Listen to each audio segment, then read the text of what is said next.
Oremos ao nosso Deus. Nosso Deus Criador, Pai, te agradecemos pela vida.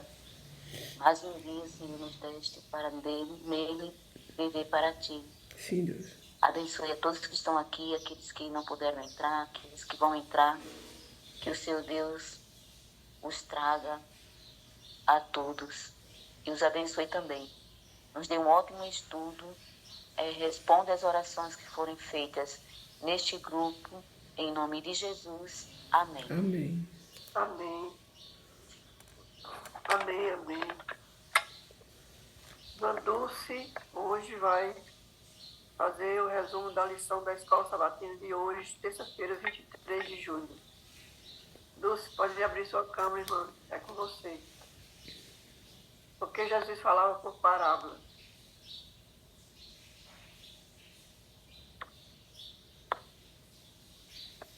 Dulce?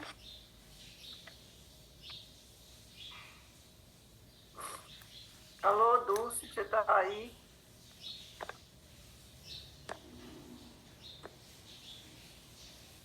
Hoje quase que eu não consigo entrar. Entrei agora.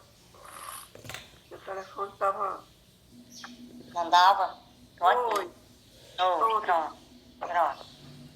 Pode falar, pode abrir sua câmera, pode falar. Já oramos, então vamos ver aqui o objetivo das parábolas, né, a terça-feira. Então vamos abrir a Bíblia lá em Marcos 4, 13 ao 12. Já responda a essa pergunta aqui, por que Jesus ensinava por parábolas, né? Por que Jesus ensinava por parábolas? Marcos 4, do 10 ao 12. Diz assim: quando Jesus ficou só, os que estavam junto dele com os 12 começaram a lhe fazer perguntas a respeito das parábolas, e Jesus disse a eles: a vocês é dado conhecer o mistério do reino de Deus, mas ao de fora tudo se ensina por meio de parábolas, para que vendo vejam e não percebam, e ouvindo ouçam e não entendam, para que não venham a converter-se e sejam perdoados. Então, quando a gente lê esse verso aqui, a gente fica assim, a gente vai dizer, como é que pode Jesus, né? Esse que prega, que cura, no mesmo instante Jesus curou ali, e de repente ele fala isso, para que não sejam perdoados.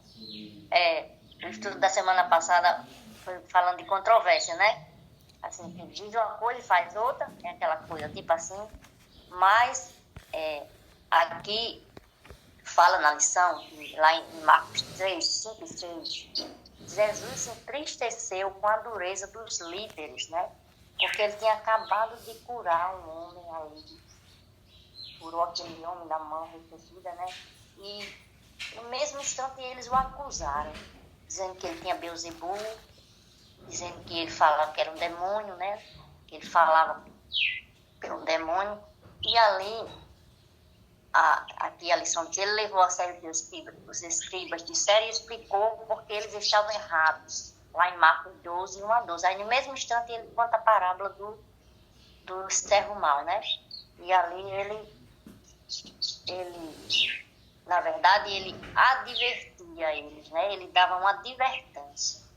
E quando Jesus contava parábolas, mas ele também tinha vamos dizer assim, ele tinha um chamado especial, assim, um jeito de contar especial.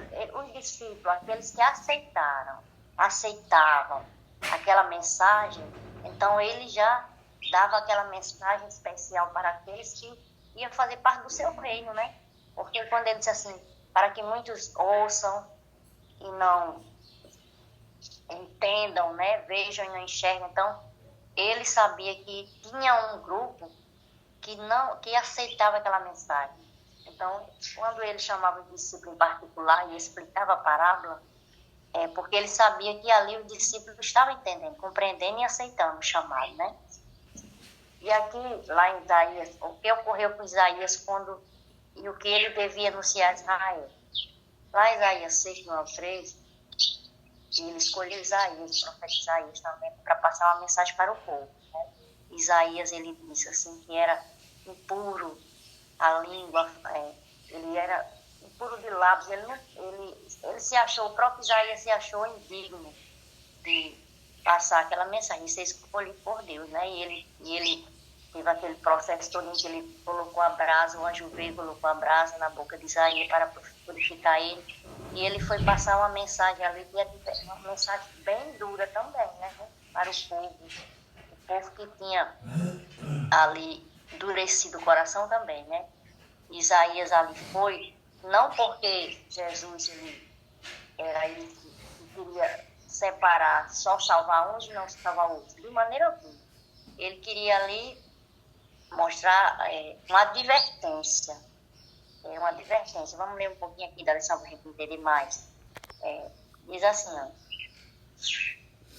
ele queria, Isaías foi ali transmitir, vamos ler aqui. O pai, então, purificou e o encarregou de transmitir uma mensagem alarmante. Foi como eu falei, que Deus ali purificou, né, a língua de Isaías, a boca, e ele ali foi passar essa mensagem. Foi perdoado os pecados, né? Assim como em Marcos, esse texto parece estar fora de sintonia com grande parte de Isaías, com sua ênfase no conforto para o povo de Deus.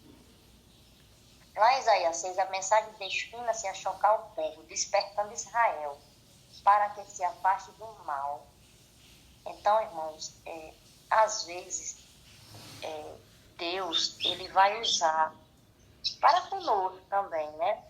Permitir certas coisas para que a gente entenda realmente o chamado, para que se obedeça, né? Volte para ele.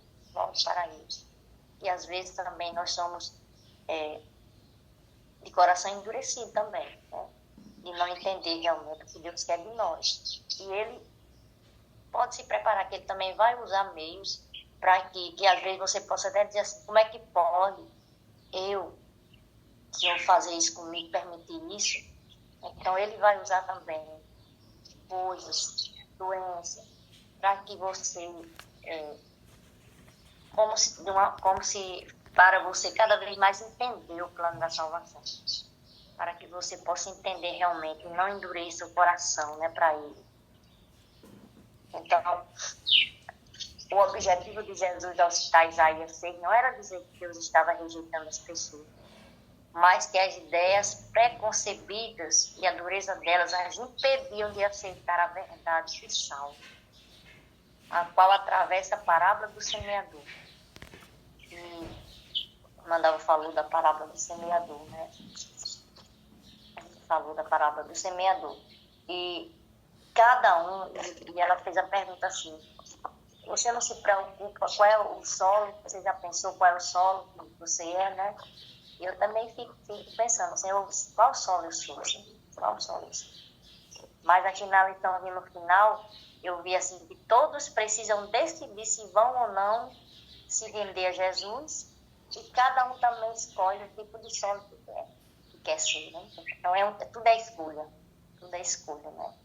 De eu aceitar ou não, de eu querer ser um solo que dá frutos, né? Que dá 100, dá 1000.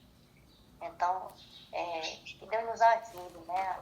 A tirar a dureza do nosso coração, que tem a mente clara para enxergar, para entender todo o propósito da salvação na nossa vida.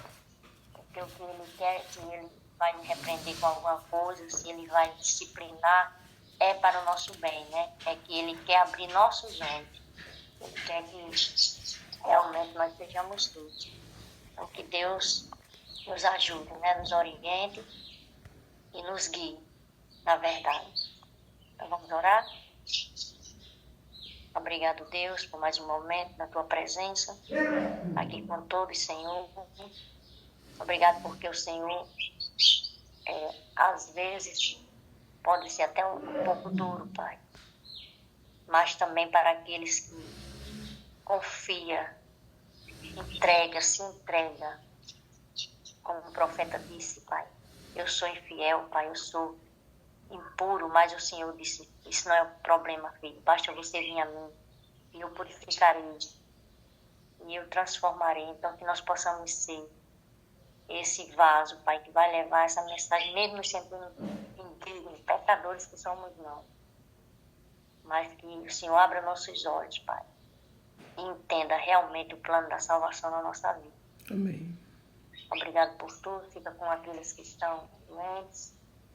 Ajuda, Pai, da maneira que o Senhor quiser, Pai, porque somos filhos teus.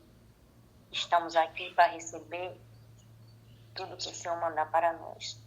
Obrigado por tudo mais uma vez. Fica agora com o estudo do livro. Te rogamos em nome de Jesus. Amém. Amém.